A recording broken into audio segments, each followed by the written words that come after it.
Il presidente provinciale dell'ANCE di Agrigento interviene sulla strada provinciale 15 che versa in cattive condizioni, affermando: doneremo la progettazione ai comuni. La strada versa in gravissime condizioni di dissesto, con enormi rischi per la viabilità.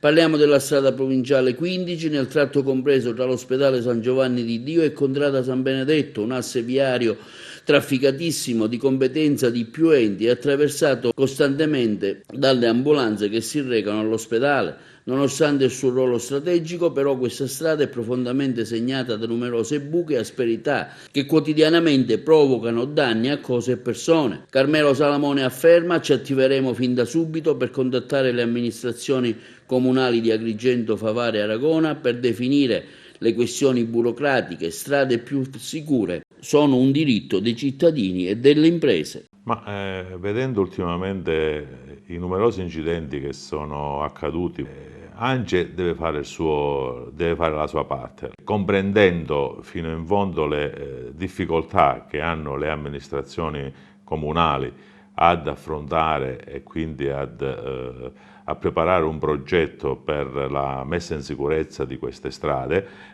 ANCE lancia, diciamo, questa opportunità.